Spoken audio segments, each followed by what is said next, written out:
Hi everybody.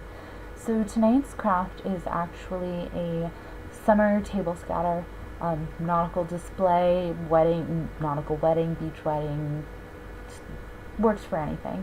It's fun, it's easy, and it's super cheap to do. So it's actually glittered shells. It's a two-parter.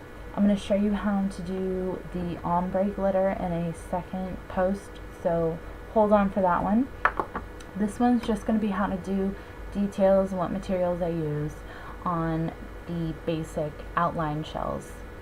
I will tell you right now from experience with glitter, you probably don't want to glitter an entire shell. It will tend to look like a glitter blob instead of a beautiful piece of nature that you've accented.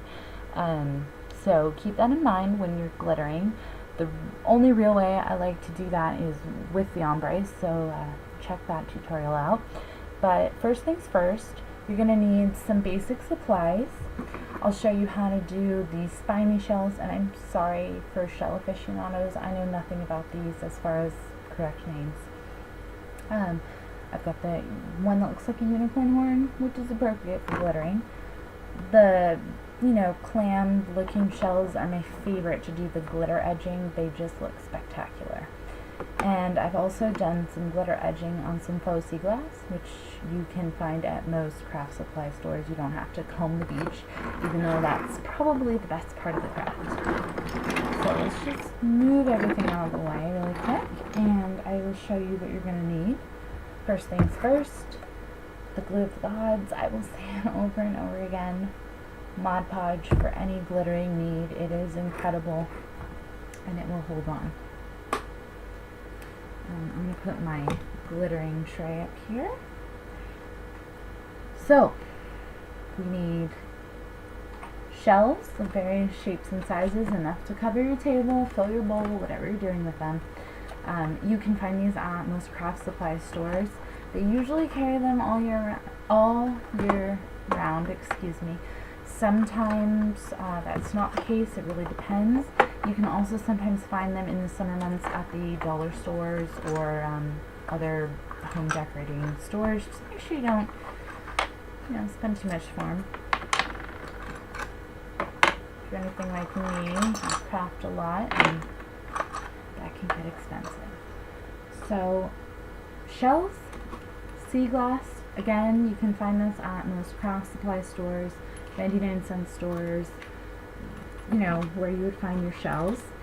They're rounded pieces of glass.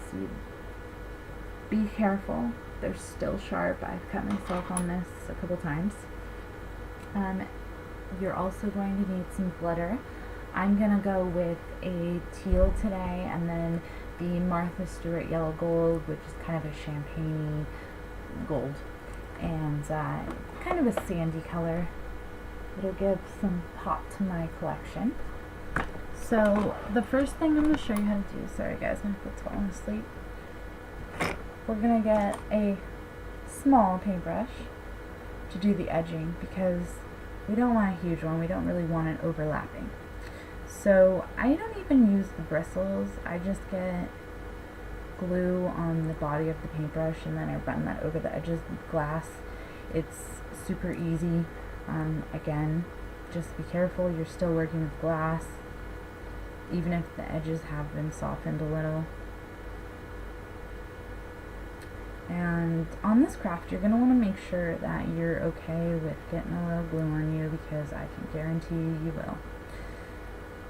I didn't mention this before, but you're definitely going to want some kind of container to put your glitter in. I tend to use cupcake liners. They work nicely. You can bend them and fold them when you need to.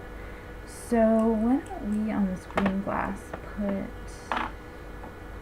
a little bit of the champagne. I hope you guys are able to see this. Make sure that you get all the sides. You don't want to rub it in the glitter, because that tends to move the glue off of the edges that you want them on. And we will put that down to dry.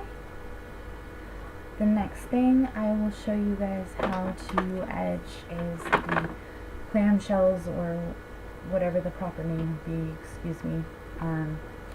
We'll switch to the teal. I think that'll be a little bit easier for you guys to see. So, again, I put glue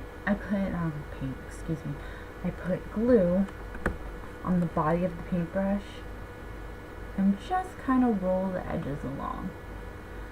I'm not too worried about the bottom of the shell. I just really want to get the glue along the edges of the front of the shell. Sorry guys, I can't see what I'm doing here. I'm not going to do the top portion, but I will go up to where it meets with that.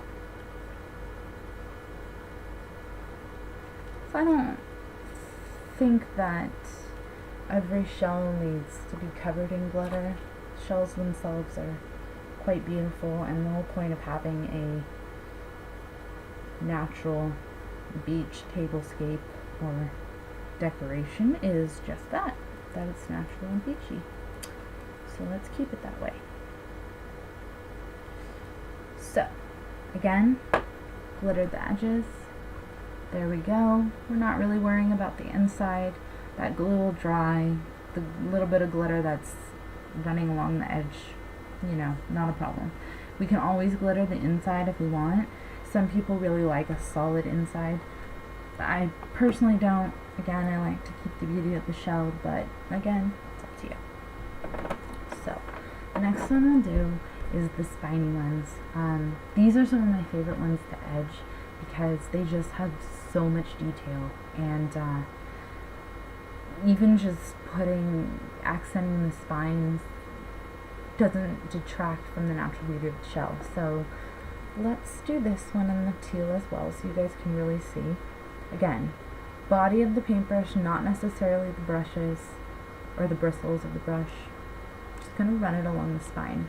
It's okay if it's not perfect. This isn't about being absolutely perfect. This is about making each shell just a little bit more unique. We already know that each one is a little bit different. So, just gonna run, again, the body of the paintbrush down the spines of each one. It's okay, again, if you don't get both sides. If you want to get both sides, you can spend a little bit more time working on the detail, but you know, you've got to do quite a few of these to fill a bowl, let alone scatter a table, so don't spend too long worrying about the edges here.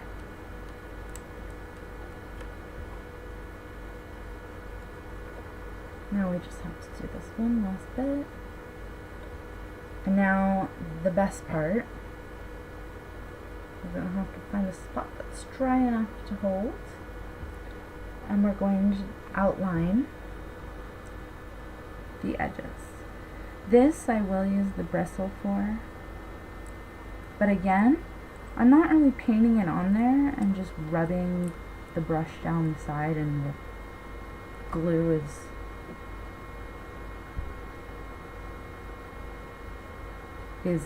just collecting. I don't need to worry about painting it. This isn't, you know, you don't need any painting skills to do this craft. So, there we go. We've got glue pretty much all over the shell, you can tell, and all the spines along the outside edges. And now we're just gonna go crazy with our glitter.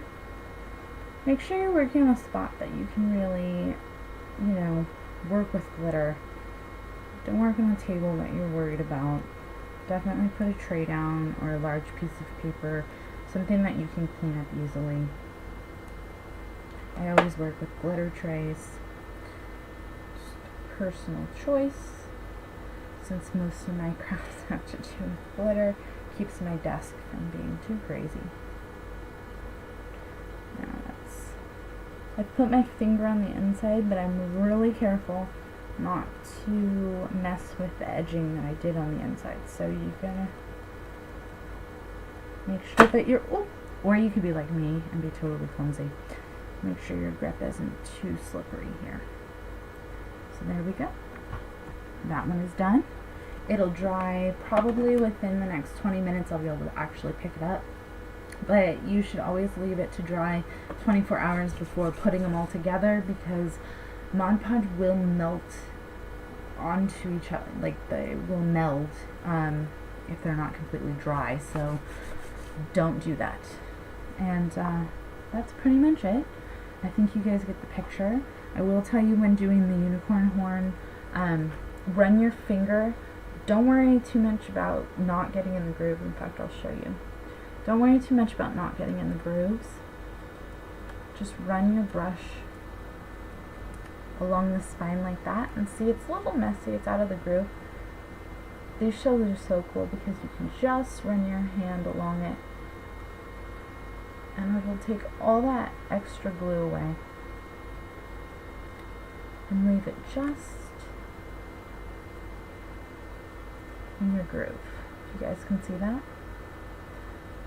So don't be afraid to get messy and have fun.